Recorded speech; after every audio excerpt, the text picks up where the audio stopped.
Hello বন্ধুরা, আমার চ্যানেলে আপনাদের সকলকে স্বাগত। আবারও আমি নিয়ে চলে এসেছি আপনাদের জন্য একটা নতুন ব্লগ।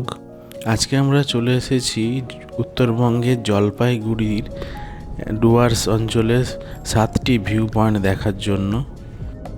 প্রথমেই আমরা চলে এসেছি ঝালং ভিউ পয়েন্টে। এই ভিউ পয়েন্টে খুব সুন্দর দৃশ্য দেখুন। মাঝখান থেকে বয়ে চলেছে জলঢাকা নদী, আর জলঢাকা নদীর ওপারেই হচ্ছে ভুটান।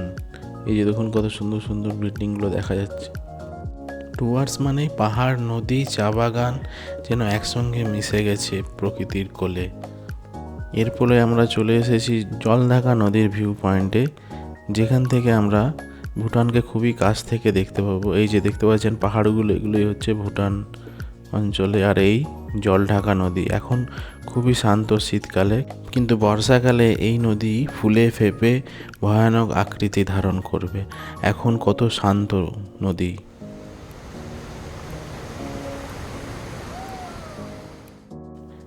এরপরে আমরা আমাদের নেক্সট ডেস্টিনেশনের দিকে এগিয়ে যাচ্ছি। এই হচ্ছে বিন্দু গ্রাম, আর বিন্দু গ্রামের এই হচ্ছে ব্যারেজ। এখান থেকেও ভুটানকে খুবই কাছ থেকে দেখা যায়। আর এই জলঢাকা নদী দেখুন, এখানেও কত সুন্দরভাবে বয়ে চলেছে। এটি হলো ভারত ভুটান সীমান্তে অবস্থিত ভারতের শেষ গ্রাম বিন্দু গ্রাম। দেখুন কত সুন্দর পাহাড়, নদী আর জঙ্গলে ভরা এই গ্রাম। যারা কিছুদিন নিরিবিলিতে সময় কাটাতে চান তারা অবশ্যই এই বিন্দু গ্রামে এসে ভিজিট করতে পারেন। আমরা রওনা দিলাম আমাদের নেক্সট ডেস্টিনেশন অ্যাপেল স্টোন। দেখুন এটা হচ্ছে অ্যাপেল স্টোন রেস্টুরেন্ট। দুপুরের লাঞ্চ এখানেই করব আমরা। এখানে একটি পাহাড়ের আকৃতি অ্যাপেলের মতো দেখতে, তাই এই ভিউ পয়েন্টের নাম অ্যাপেল স্টোন।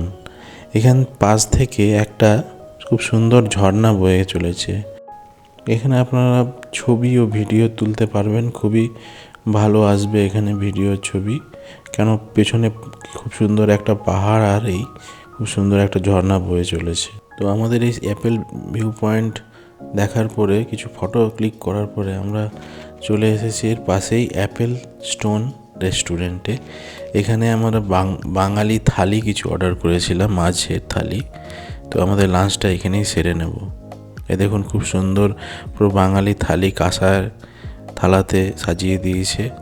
সাথে আছে আলু পোস্ত, পাঁপড় ভাজা, সয়াবিনের তরকারি। আমরা রুই মাছ অর্ডার করে দিয়েছিলাম।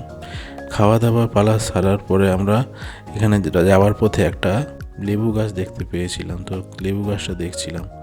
এরপরে আমরা চলে এসেছি আমাদের next destination Samsing view point. দেখুন এখানে কত সুন্দর অ্যাটমসফিয়ারটা, আকাশটা দেখুন, আকাশের কালারটা কত সুন্দর লাগছে এখানে। তো সামসিং ভিউ পয়েন্টে কিছু ছবি তোলার পরে আমাদের নেক্সট ডেস্টিনেশন লাস্ট ডেস্টিনেশন আমাদের স্যামসিং টি গার্ডেন। স্যামসিং টি গার্ডেনে পৌঁছাতে পৌঁছাতে আমাদের অনেকই অন্ধকার হয়ে গেছিলো, তো তার মধ্যে কিছু ভিডিও করে নিলাম। এটাই আমাদের লাস্ট ডেস্টিনেশন। এরপর আমরা হোটেলের দিকে রওনা দেব। আপনাদের এই মিনি ব্লগটা কেমন লাগলো কমেন্ট করে জানাবেন, আর ভালো লাগলে অবশ্যই সাবস্ক্রাইব করে দেবেন, যাতে নতুন নতুন ভিডিও আবার আপনাদের কাছে চলে আসে। Thank you.